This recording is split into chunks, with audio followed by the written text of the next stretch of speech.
14 तारीख को ही मुंतखब क्यों करते हैं? मेरे ज़राए के साथ उन्होंने इस चीज़ की तस्दीक कर दिया कि वो 14 को तशरीफ ला रहे हैं। मैं आंखों से कील ना निकाल सकूं या चैन ना निकाल सकूं तो मैं जिम्मेदार हूं। अगर वो निकल सके तो फिर इकरार हसन साहब जिम्मेदार है।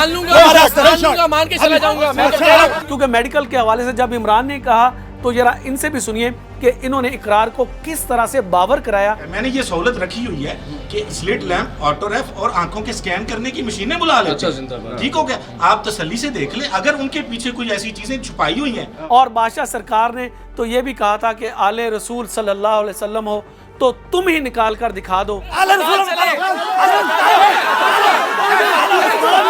बाजू देखो, ये प्लांटेड है, ये प्लांटेड है। मैं सच्चो साहब को कह दो मुझे हथकड़ी लाओ, अगर मैं झूठा हूँ नहीं है तो इधर झूठे को हथकड़ी लाओ। वो सब ने देख लिया भाई, देख लिया। वो सब ने देख लिया भाई, देख लिया। मुझे ये बताएं कि जब अकील नोमी जैसा आदमी जब वो ट्रिक करने के लिए आया था तो क्या वजह बनी के पीछे छुप गया?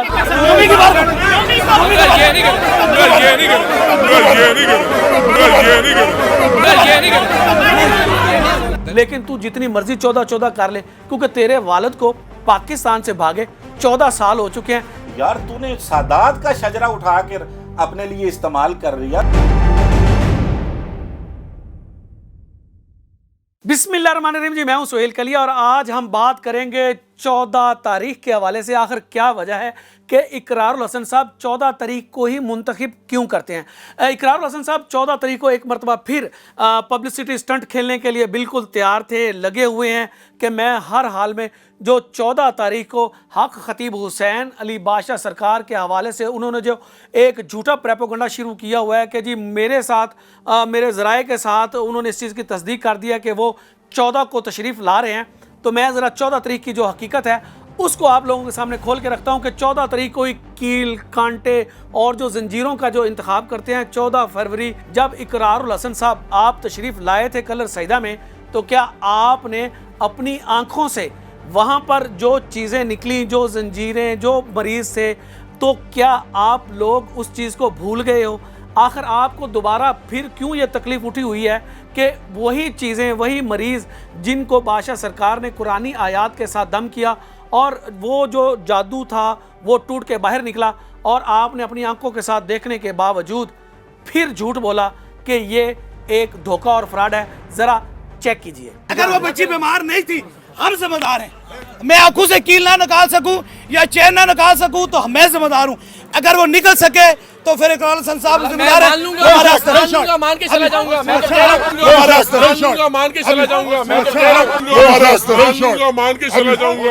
आप मरीज को चेक करें।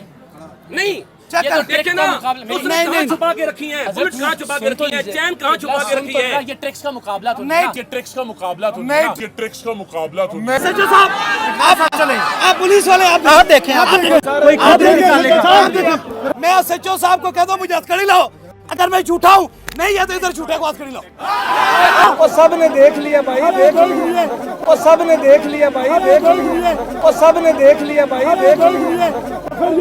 यार इसको बोलो माने चला जाए, माने चला जाए, मांगे चला जाए। नाज़रीन, जैसे ही आपने ये वीडियो देखी होगी आपको माजी के जो रुखों से आपको दिखाई दे रहा होगा कि कितनी हमने बारहा मरतबा इकरारुल हसन साहब को कहा कि आप अपनी आंखों को खोलें, तसल्ली करें। उस वक्त इमरान कलिया, शहरियार अब्बासी भी कह रहे थे कि तसल्ली करो, कैमरा उनके हलक तक लेके जाओ। हमने मुतअद्दिद मरतबा कहा कि इकरार साहब कहीं कोई कमी ना रह जाए, अपनी तसल्ली कर लें। मरीज फैसला करेंगे कौन एक्टर है कौन नहीं। बस बात पहली वीडियो में एक ही हुई थी कि इन्होंने खुद डाली हुई है, हमने भी खुद डाल के निकाली है। यहाँ मरीज खड़ा होगा, ये कैमरे उनके गले तक लेके जाए, गले तक लेके जाए, चेक करें इसके अंदर कुछ डाला हुआ या नहीं डाला हुआ। फिर निकला भाई सामने होगा कि सच है झूठ है, फिर नहीं देना बात से, कोई बात से नहीं फिरेगा। क्योंकि मेडिकल के हवाले से जब इमरान ने कहा तो जरा इनसे भी सुनिए कि इन्होंने इकरार को किस तरह से बावर कराया कि तसल्ली कर लो। ब्लेड निकलते हैं गलों से, स्प्रिंग निकलते हैं, वो बंदे प्लांटेड हैं और वो हमारे पेड कंटेंट है और वो जाली पेशेंट है, वो इल्यूजन है। आप ये साबित कर दें कि ये इल्यूजन नहीं है, बात खत्म हो गई। और उसके लिए आप किसी डॉक्टर को बुलाएं, बिल्कुल अगर बुलाएं। आंखों का मसला है अभी किसी कंसल्टेंट ऑफिसर बात पूरी हो लेनी, ऑफ्थल्मोलॉजिस्ट को बुलाएं। बिल्कुल। अगर किसी के गले से ब्लेड आता है तो आप किसी अपना ईएनटी को बुला लें, वो तसल्ली से। अच्छा ये भी है, मैंने ये सहूलत रखी हुई है कि स्लिट लैंप, ऑटोरेफ और आंखों के स्कैन करने की मशीनें बुला लें। ठीक हो गया, आप तसल्ली से देख लें। अगर उनके पीछे कोई ऐसी चीजें छुपाई हुई हैं या उनको हमने एनेस्थीसिया दिया हुआ है या हमने वो उसको ज़ाइलोकिन का ब्लॉक लगाया हुआ है और आपके इनके कतरे डाल के आंख सुन की हुई है और अंदर हमने जंजीरें रखी हुई हैं, तो वो आप 1 मिनट में पकड़ लेंगे, बात ही खत्म हो जाएगी। और अगर वो जेन्युइन पेशेंट हुआ तो फिर आप बता दें। आपके पास 5 घंटे मौजूद हैं और कलर सईदा बिल्कुल साथ ही वहाँ का जो है तहसील हेडक्वार्टर हॉस्पिटल है, वहाँ पे भी हम राब्ते में थे कि अगर ये कहते हैं कि बुलवा लें डॉक्टर्स को तो वो टीम भी फौरन आ जाती, इक्विपमेंट भी आ जाता। दूध का दूध और पानी का पानी तो उसी दिन हो चुका था, जबकि इस कज़ाब के बच्चे ने कहा था, आप इस वीडियो में भी देख सकते हैं कि हमें आप पर इस मामले में भरोसा है।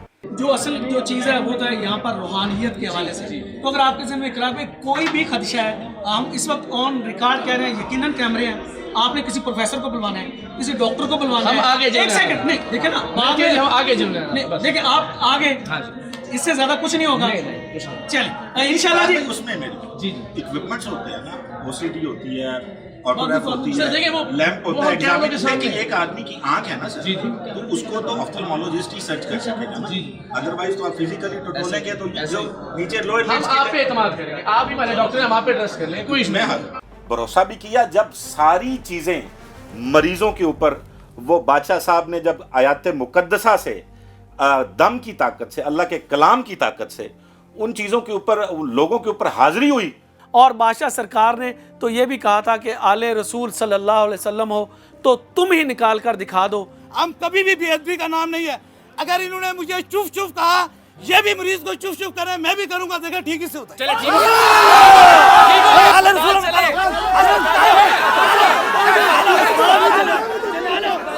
हाथ पल्ले आया कुछ नहीं, वहां से माफी मांगकर भाग गया। मुझे ये बताएं कि जब अकील नोमी जैसा आदमी जब वो ट्रिक करने के लिए आया था तो क्या वजह बनी के पीछे छुप गया?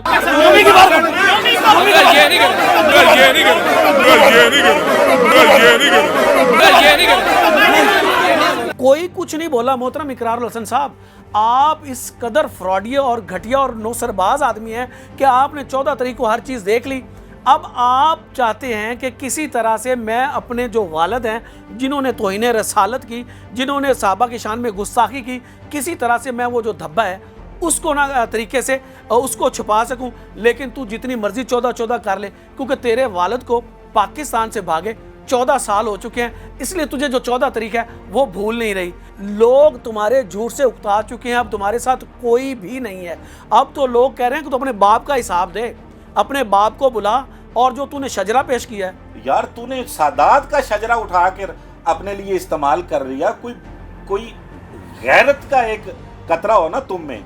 जहाँ तक बात है जी इस 14 के हवाले से, तो मैं बता दूं कि इकरारुल हसन तू इस कदर झूठा है कि तूने अदालत के हवाले से जो झूठी तोहमतें लगाई, अब तू ये प्रोपेगेंडा कर रहा था, लोगों को बेवकूफ़ बना रहा है कि जी 14 के हवाले से बादशाह सरकार के साथ जो उनके ज़राए हैं उन्होंने तस्दीक कर दिया आ रहे हैं। 14 तारीख को जाने की क्या ज़रूरत है? आप देखें अभी चंद दिन पहले उससे मुबारक गुजरा है। लाखों की तादाद में पाकिस्तान के गयूर लोगों ने बादशाह पे इत्माद का इज़हार किया है और पूरे पाकिस्तान से पिराने उज़ाम, उलमाए किराम, हुफ़ाज़े किराम और आशिकान रसूल का एक ठाठे मात्रा समंदर पीर ऑफ बलावड़ा के शाना बशाना खड़ा था, जो तुम्हारे और तुम्हारे गुस्ताखे रसूल बाप के चेहरे पे एक थप्पड़ है। अगर महसूस करो उसकी गूंज तो अपने कानों में और अपने वालिद के कानों में महसूस करो। बहरहाल 14 जुलाई के हवाले से ये जो पब्लिसिटी स्टंट खेलना चाहता है, असल में ये चाहता है लोगों का ध्यान बट जाए, ताकि लोग जो इसके वालिद के हवाले से तौहीन रसालत के हवाले से जो एक बहुत बड़ा एहतजाज हुआ,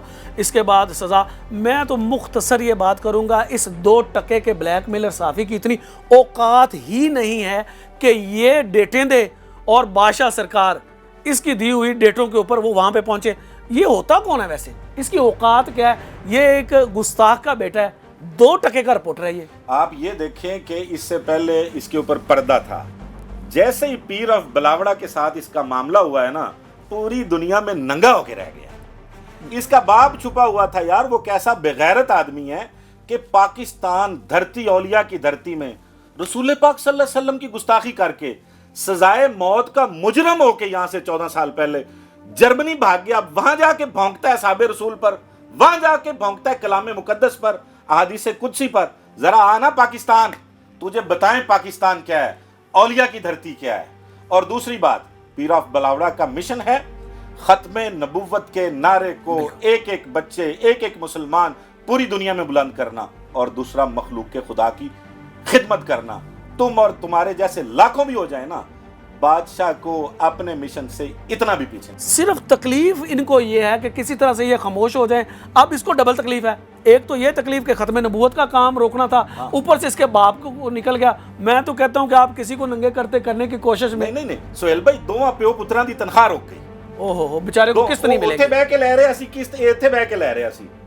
यार कोई खुदा का खौफ होता है, कोई शर्म आ होती है। बहरहाल एक चीज़ है जी, तमाम हक मीडिया से रिलेटेड जो लोग बादशाह सरकार से मोहब्बत करते हैं उनके लिए एक ही मैसेज है कि ताजदार ख़त्म नबूवत का जो अलम, जो नारा बादशाह सरकार ने बुलंद किया हुआ है, इससे हम इंशाल्लाह ना हम पीछे हटे हैं और ना ही जो बादशाह से मोहब्बत करते हैं। और जहाँ तक बात है, कभी आप कहते हो जी मेरे भाई का मेरे बाप से ताल्लुक़ है, मेरा नहीं है, कभी कहते हो मेरा बाप मुझे मशवरे देता है। ओ भाई, लोगों के सामने तुम्हारी जो हकीकत है ना, यहाँ हो चुकी है मोहतरम, हमने खोल के रख दिया हर चीज़। और इंशाल्लाह तेरा को तू अदालत में आना था, भाग गया क्योंकि तू झूठा था। जहाँ तक बात है 7 माह में आप देख लो, हमने तुम्हें जितने चैलेंज दिए तू सब में भागा। बहरहाल गुफ्तगू को इख्तिताम की तरफ लेके चलते हैं जी।